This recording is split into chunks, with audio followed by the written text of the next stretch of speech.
तो हेलो दोस्तों, हम फिर से आपका स्वागत करते हैं एक नई वीडियो में, एक नई स्कीम के साथ, वो भी कफ सिरप में।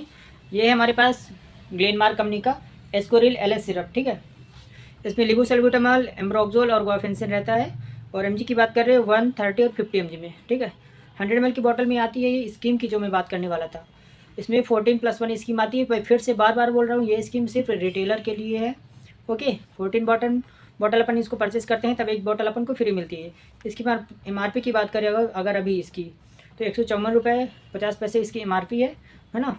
अपन 14 बॉटल परचेस करेंगे तब जाके एक बॉटल 150 रुपये की अपन को फ्री मिलेगी। इसको अपन फिर सेल कर सकते हैं। ठीक है, ये प्रॉफिट है अलग से, एक्स्ट्रा वाला जो मैं एक्स्ट्रा बता रहा हूँ वो है। बाकी जो आप प्रॉफिट कैलकुलेशन मार्जिन रख सकते हैं इनमें, वो तो चलती है। और हाँ, पते की बात यह है कि जो स्टॉकिस्ट रहते हैं ना, उनको इससे भी ज़्यादा कहीं स्कीम आती है, तब जाके वो हमको 14+1 देते हैं, है ना। हो सकता है उनको 10 पे 5 आती हूँ, है ना, ऐसा कुछ भी हो सकता है।